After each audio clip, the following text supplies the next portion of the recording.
Welcome back to HPL. We're at the PvP Live Studios in Frisco, Texas. We just saw Zalae go down to a 0-1 record here against Dog. Dog winning game 1 with a handlock deck. Zalae didn't really have anything going for him there early in his Grim Patron deck. He didn't get any of the pieces that he needed, Nathan.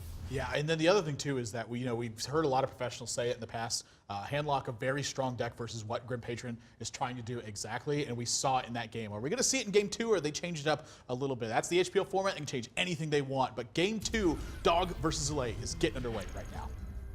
Yeah, it's going to be interesting to see what Zalae brings here. I feel like a lot of the onus is on Zalae to queue up a little bit better in this match than it is on Dog, and Zalae's going to run it back again here with Grim Patron Warrior. Yeah, Zalae, he's pretty adamant about his strategies. Likes to play the ones that he thinks are the best. He's very much like Powder in that same vein. He just wants to play whatever he thinks is at the top of the metagame, because there's a reason it's at the top of the metagame. That's just logic. It looks like both of them are running it back, and we see a Acidic Swamp Ooze in Dog's deck here. Yeah, we've seen Acidic Swamp Ooze kind of creep into handlock decks every now and then, just to once again keep a lot of pressure on these Grim Patron decks and force them to take the right actions. And this opening hand looking a lot better for Zalae, though. Yeah. Already Emperor Thaurissan and Warsong Commander. Yeah, just the card we talked about last game, him needing the most. The Emperor Thaurissan already in his hand, and like you said in the match setup there, Dog came prepared to kill weapons here against Zalae. Yeah, and so Grim Patron getting added to the hand.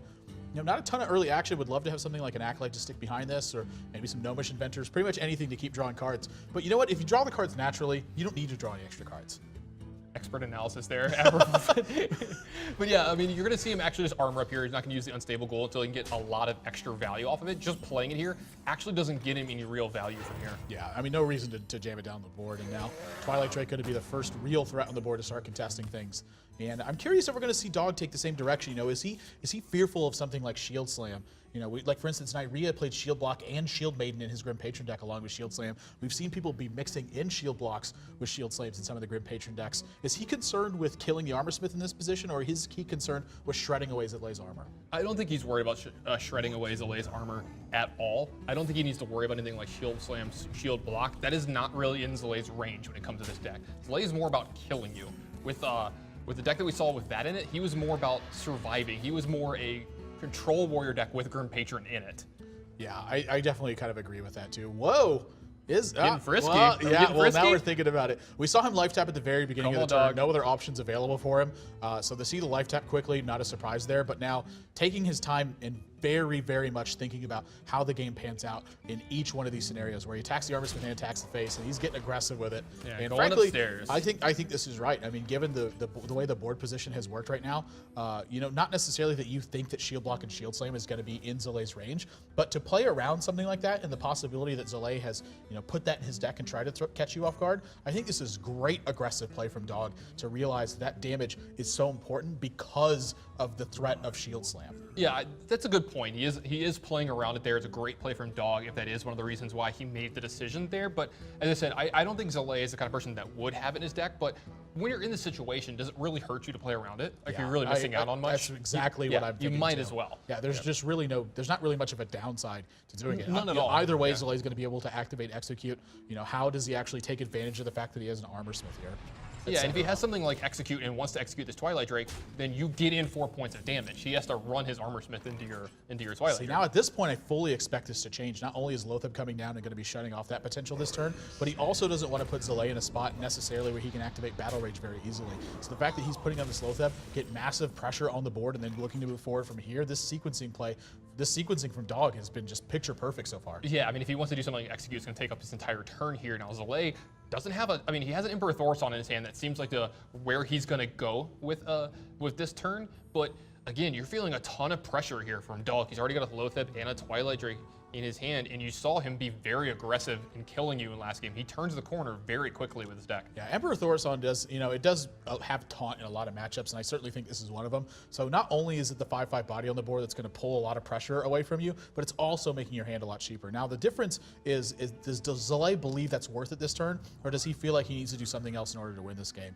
I personally love the Emperor Thaurissan play, given the way his hand's constructed right now. Warsong Commander, Grim Patron, and 2 Unstable Ghouls. If you free up all this mana right now, you're looking at some major potential turns in the future.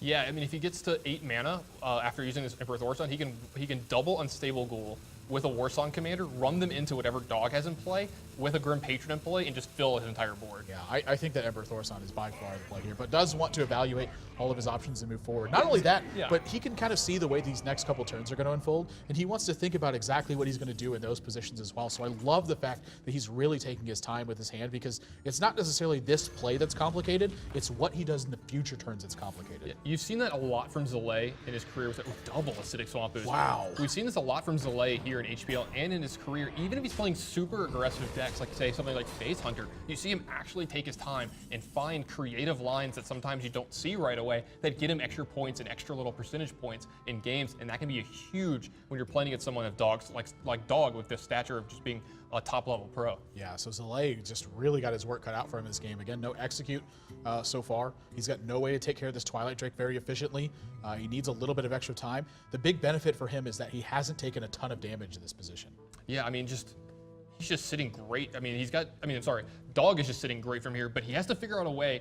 His hand is a lot cheaper. If he stays alive over the next couple turns, he's going to be able to get to a huge turn. It's going to be hard. He has to get through both of these taunters from Dog, so it might involve some stuff with Death Spite going on over the next turn or two and him taking a lot of damage through this. But again, if Dog can really turn this around, I mean, not turn this around, if really start to be really aggressive from here on out, he can put a lot of pressure on Zalae, because this is very telling on what kind of hand Zalae has from going forward. I mean, this gives up a lot of information. Yeah, and this Swamp Ooze is going to be huge. Yeah, wipes out that Whirlwind straight away and then adds a Sludge Belcher to this. You know, if Zalae doesn't have something like Brawl in his deck, this game is looking very ugly. This is a ton of damage to have to deal with. He does have Unstable Ghouls to start cleaning some of this out, and he does have the Battle Rage to draw a lot of cards, but, you know, he's really, if he wants to use those Unstable Ghouls this turn, he's going to have to use his Warsong Commander as well. And I can tell you that's not what he wants to do right now. Yeah, and you can see Dog smartly making sure all of his taunted creatures have at least 3 power in this matchup. You don't ever want to give them a situation where a Warsong Commander into Grim Patrons isn't out for them.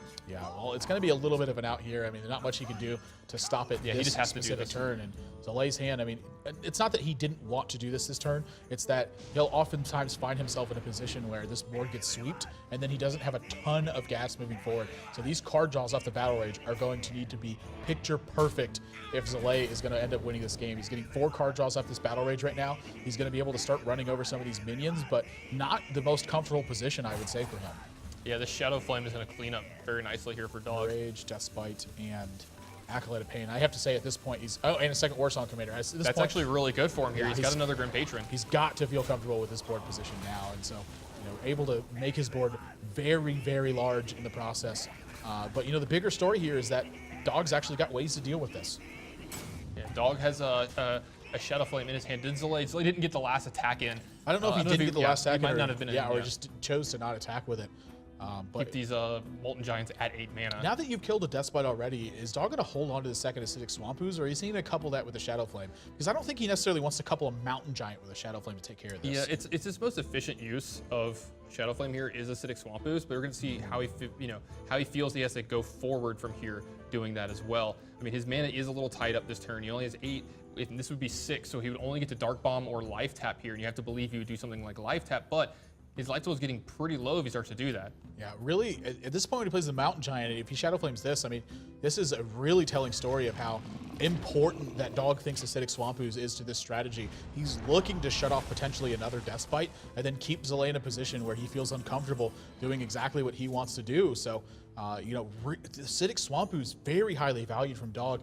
And also kind of keeping mind of his life total. Doesn't want to get blown out by something like Frothing Berserker. So to see him be this patient in this regard, I mean, telling a big story from how uncomfortable Dog is in this position.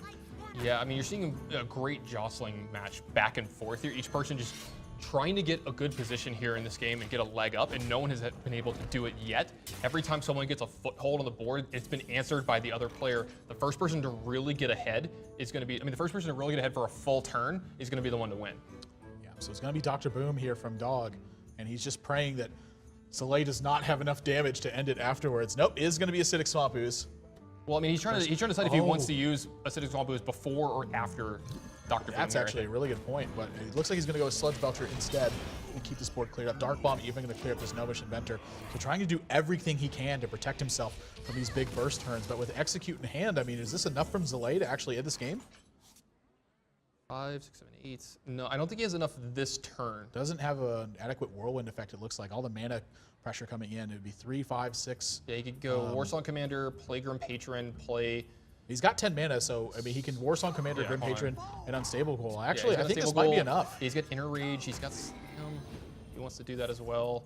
No, he's going to use Unstable Goal to multiply. Right, he's going to use Okay, I thought he yeah. had 3 more mana. He only has 2, yeah. 5, 6, 7, 8, 9, 10, 11, 12, 13, 14. That's 14 exactly is what it looks like to me.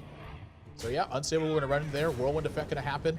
Get a Zalae 4 copies of Grim Patron. He can execute this Sludge Belcher, run a Grim Patron over the slime, get another Grim Patron, and then that's 14 points of damage through. The slime token is actually the key here. Wow, excellent play here from Zalae to find the lethal line at the very end. You know, not a terribly complicated one, but not one that you're always going to spot in the moment. And sort of the bigger story of this one is the difference you've seen in this game when Zalae was able to find the right pieces to win this game.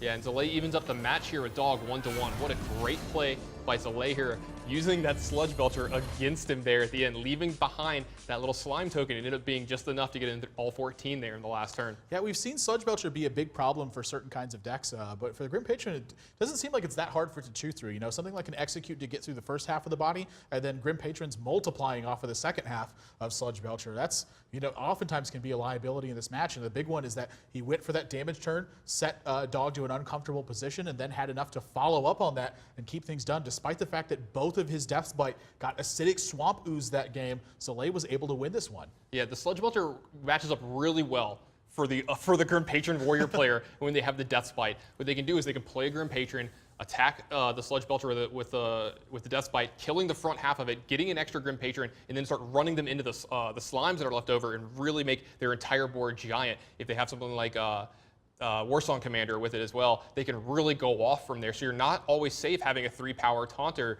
there. Sometimes Shinjin Shieldmaster is actually just better in that situation. Yeah, so same matchups, but night and day from games 1 and game 2. If you guys want to check out the recap for yourself, you can head over to pvplive.net and see it all there. The first game that happened went in Dog's favor. Second game that happened went in Zalae's favor. And the very big difference, I think, being exactly how these draws panned out. Emperor Thorson, again, a wonderful catalyst being able to pick up all the cards later in the game for Zalae so he can deal with damage. So they're making changes to their decks right now.